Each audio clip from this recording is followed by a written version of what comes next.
So ఇప్పుడు మీ energy అంతా తెలంగాణకి ఏం కావాలి, తెలంగాణ ఎలా అభివృద్ధి కావాలి అనే దానిపైన పెట్టారు, రైట్? సో ఏంటి మీ విజన్ ఏంటో ఒకసారి చెప్తారా? కమింగ్ 10 years తెలంగాణ ఎలా ఉండబోతోంది? రైజింగ్ తెలంగాణ. నేను మొదటి నుంచి కూడా నేను అంటే జడ్పీటీసీ గెలిచినప్పుడు నేను జూబ్లీ సొసైటీలో ఇక్కడ మేము బోర్డ్ డైరెక్టర్గా ఇక్కడ 26-27 years బ్యాక్ ఈ సొసైటీ నుంచే నేను కిందికి పోయినా. చాలామంది కింద నుంచి ఒక స్టేజ్కి వచ్చినాక జూబ్లీ హిల్స్కి వస్తారు. నేను జూబ్లీ హిల్స్ నుంచి గ్రామాలకు పోయినా.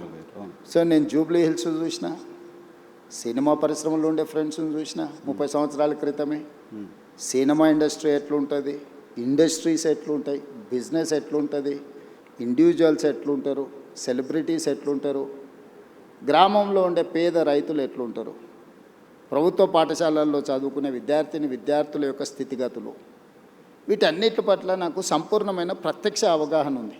ఓకే. ప్రత్యక్షమైన అవగాహన ఉండడం వల్ల, ప్రత్యక్షంగా సత్సంబంధాలు ఉండడం వల్ల నా థాట్ ప్రాసెస్లో నాకు క్లారిటీ ఉంటుంది. నా క్లారిటీ అందరికీ ఒప్పుకోకపోవచ్చు, అందరూ ఒప్పుకోవాలని కూడా నేనేం భావించను. ఇందులో మన ప్రణాళిక రాష్ట్రంలో కానీ దేశంలో కానీ ప్రజలు ఉంటారు, పార్టీలు ఉంటాయి, ఇవి శాశ్వతం. ప్రభుత్వాలు మాత్రం మారుతూ ఉంటాయి.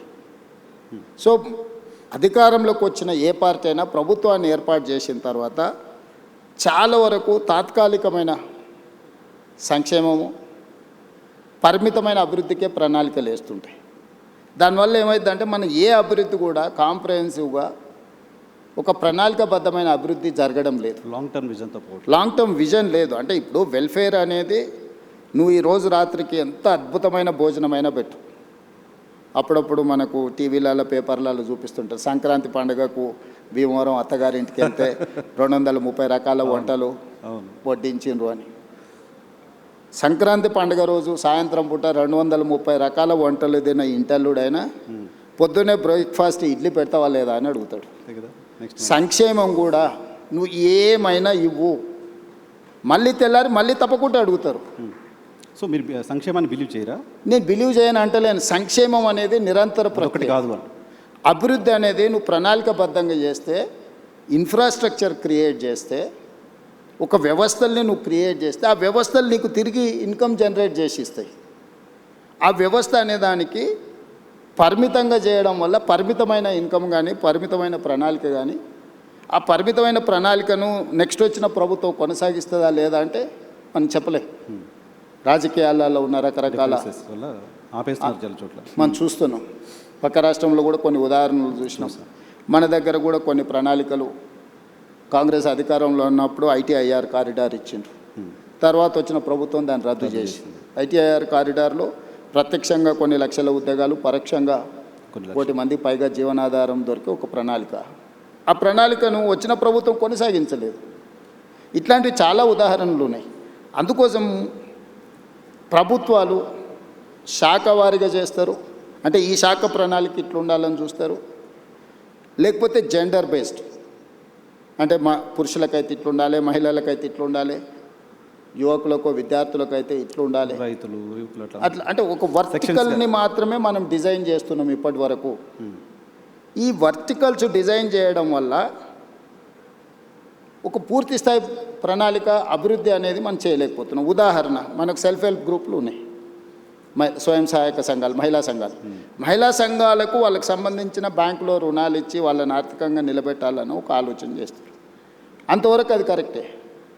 కానీ నేనేం చేసిన, ఇదే మహిళలను నిరంతరంగా పనిచేయడానికి అవసరమైన ప్రణాళికలు రచించాలి అని చెప్పి నేను RTC బస్సుల్లో మహిళలకు ఉచిత ప్రయాణం ఇచ్చిన. ఇది కేవలం మహిళ తన తల్లిగారింటికో లేకపోతే తనకు నచ్చిన మందిరాన్ని, దేవాలయాన్ని సందర్శించుకోవడానికో అని చాలామంది అనుకుంటున్నారు. కానీ అది కాదు. మహిళనే growth engine for any state, any country. So ఈ మహిళ ఎక్కడి నుంచి ఎక్కడికి, చేతి వృత్తి అయినా కానీ, కుల వృత్తి అయినా కానీ, ఉద్యోగ బాధ్యత అయినా కానీ, ఈరోజు గవర్నమెంట్ స్కూళ్ళలో 24-25లో 0 డ్రాప్ అవుట్స్ ఇన్ తెలంగాణ. నీతి ఆయోగ్ చెప్పింది, నేను చెప్పలేదు. ఎక్కువ మనం డ్రాప్ అవుట్స్ ఎక్కడున్నాయి? ఆడపిల్లల డ్రాప్ అవుట్స్. గ్రామాలలో 7th వరకు ఎడ్యుకేషన్ ఉంటే 8th పోవాలంటే పక్క ఊరికి పోవాలి. పక్క ఊరు పోవాలంటే తల్లిదండ్రులకు ఒక భారం. ఏ విధంగా పంపించాలనేది ఒక సమస్య, దానికి అయ్యే ఖర్చు ఏ విధంగా సమకూర్చుకోవాలని రెండో సమస్య, ఆడపిల్లలకు భద్రత ఉంటుందా లేదా అనేది మూడో సమస్య. కానీ నేను ఆర్టీసీలో ఉచిత ప్రయాణం ఇవ్వడం వల్ల ఏ విధంగా వెళ్ళాలనే సమస్య, ఆ ఖర్చులకు సంబంధించిన సమస్య నేను పరిష్కరించగలిగిన, రక్షణకు సంబంధించి తీసుకోవాల్సిన చర్యలు తీసుకున్నాను. సో ఆడపిల్లలు చదువు నుంచి దూరం కాకుండా మనం ఈ ప్రణాళిక వచ్చింది. ఈరోజు ఇదే మహిళలు తాము ఉద్యోగానికి కానీ ఎక్కడికి వెళ్ళినా నెలకు దాదాపుగా ఒక 10,000 రూపాయల సేవింగ్స్ ఉన్నాయి మహిళలకు. 28 నెలలలో ఆర్టీసీకి 10,000 కోట్ల రూపాయలు రాష్ట్ర ప్రభుత్వం చెల్లించింది. నీకు తెలుసు, రాష్ట్ర ప్రభుత్వంలో ఆర్టీసీ ఒక 50,000 మంది కార్మికులు, 50,000 కుటుంబాల ఆధారపడ్డ సంస్థ. గత ప్రభుత్వంలో దాదాపుగా 2 నెలలకు పైగా దీక్ష, ధర్నాలు, బంధులు మొత్తం ఎక్కడొక్కడ ఉండి 60-70 మంది డ్రైవర్లు, కండక్టర్లు ఆత్మహత్యలు చేసుకున్న పరిస్థితి. దివాలా తీసి ఆర్టీసీ మూసేస్తుండ్రు, ఆర్టీసీని ప్రైవేట్ పరం చేస్తుండ్రు అని ఆ రోజు ఉండే. మీరు కూడా జర్నలిస్ట్గా రిపోర్ట్ చేసి. కానీ ఈరోజు నేను లాభాలకు తీసుకొచ్చిన. ఈరోజు ఆర్టీసీ ప్రాఫిట్ మేకింగ్ ఇన్స్టిట్యూషన్. మీరు 10,000 కోట్లు చెల్లించి ఈ 10,000 కోట్లు ఎవ్రీ మంత్ నేను 350 కోట్ల రూపాయలు మహిళలను ఆర్టీసీలో ఉచిత ప్రయాణం ద్వారా రాష్ట్ర ప్రభుత్వం నుంచి ప్రతి నెల ఆర్టీసీకి నేను 350 కోట్ల రూపాయలు చెల్లించడం వల్ల driver same, conductor same, bus same, diesel same, వ్యవస్థ సేఫ్. అంతకుముందు 40% ఉన్న ఆక్యుపెన్సీ ఉన్న ఆర్టీసీ బస్సు ఈరోజు 98%కు తీసుకొచ్చిన నేను. ఏ బస్సు ఖాళీగా పోతలేదు. ఆ ఖాళీగా తిరిగే బస్సులలో మహిళలు ప్రయాణించడం వల్ల ఆర్టీసీకి ఆదాయం రావడమే కాకుండా ఆ సంస్థ నిలదొక్కుని ఈరోజు ఆ సంస్థ లాభసాటిగా మారింది. సో మీరు పర్సన్ సెంట్రిక్ డెవలప్మెంట్ గురించి మాట్లాడుతున్నారు. పర్సన్స్ అంతా సెక్షన్స్గా డెవలప్ అవుతే స్టేట్ డెవలప్ అవుతుంది విజన. నేను ఇంక్లూజివ్నెస్ గురించి చెప్తున్నా. అంటే ఇప్పుడు మనం ఇచ్చేది నీకు లాభము, ఇది ఇచ్చినావు నువ్వు జేబులో వేసుకుంటే అది నీ దగ్గర అయిపోతుంది. కానీ ఒక సంస్థ మహిళలకు ఉచిత ప్రయాణం ఇచ్చినప్పుడు మహిళ వ్యాపారం చేసుకోగలుగుతుంది, చదువుకోగలుగుతుంది, సెల్ఫ్ హెల్ప్ గ్రూప్స్లలో తిరగలుగుతుంది, ఉద్యోగానికి వెళ్ళగలుగుతుంది. 10,000 రూపాయలు ఒక మహిళ సేవింగ్ చేసుకోవడం వల్ల తన పిల్లల్ని చదివించుకోగలుగుతుంది, తన పిల్లల్ని మంచి స్కూళ్ళకు పంపించుకోగలుగుతుంది, పిల్లలకు మంచి బట్టలు కొనుక్కోగలుగుతుంది, కుటుంబాన్ని గౌరవంగా సమాజంలో కుటుంబ గౌరవాన్ని పెంచడానికి మహిళ ప్రయత్నం చేస్తుంది. నేను ఇచ్చిన డబ్బుల వల్ల ఆర్టీసీ సంస్థ నిలబడ్డది. ఈరోజు ఒక సంస్థను నిలబెట్టే పని అంటే this is inclusiveness, sustainability model ఇది. అంటే ఒక దగ్గర ఇచ్చే సంక్షేమము దానికే పరిమితం కాబట్టి దానివల్ల ఒక సంస్థ బతుకుతే. ఈరోజు ఆర్టీసీలో గతంలో డీజిల్ బస్సులు ఉండేటివి. Hyderabad, greater Hyderabad core urban region, outer ring road inside 2,053 square కిలోమీటర్లు. This is called core urban region మేము డిఫైన్ చేసినాం.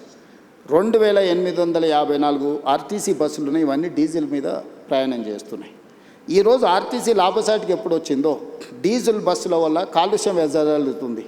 ప్రతి సంవత్సరం ఆర్టీసీ 10,000 బస్సులు నడిపించడానికి 2,000 కోట్ల రూపాయలు డీజిల్ పర్చేజ్ చేస్తుంది. సో ఇప్పుడు ఈ డీజిల్ బస్సులను అన్నిటిని కూడా మార్చి నేను ఈవీ బస్సులు కొంటున్నా. సిటీలో ఆల్మోస్ట్ ఇప్పటికి 1000 బస్సులు వచ్చినాయి.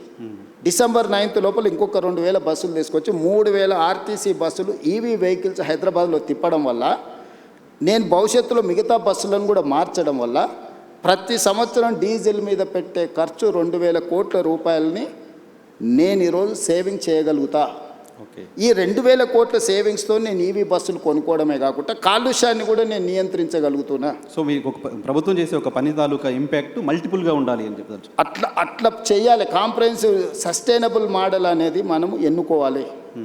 ఒక పని, ఒక ప్రయత్నం ఒక దగ్గర సంక్షేమం లాగా కనిపించినా, ఇక్కడ స్పెండింగ్ ఇక్కడ ఖర్చు పెడుతున్నట్టు కనిపించినా అది ఇతర ఆదాయాలను సృష్టించడానికి ప్రణాళికలు ఉండాలి. సో నేను మహిళలకు ఉచిత బస్సు ఇచ్చింది కేవలం మహిళలు ఓట్లు వేయించుకోవడానికి, మహిళలు బస్సులో ప్రయాణం చేయడానికి ఇచ్చేసిండే రేవంత్ రెడ్డి అని చూస్తున్నాను. నేనేం చెప్తున్నా, ఒక మహిళ కులవృత్తి కానీ, చేతివృత్తి కానీ, ఉద్యోగం కానీ, ఉపాధి కానీ, చదువు కానీ వీటన్నిటికీ తనకు ఒక శక్తిని ఇస్తున్నా. సో అది ఓకే, మహిళలకు సంబంధించి సరే, దానికి సంబంధించిన ఇంపాక్ట్ మీరు అంతా చెప్పారు. ఓకే.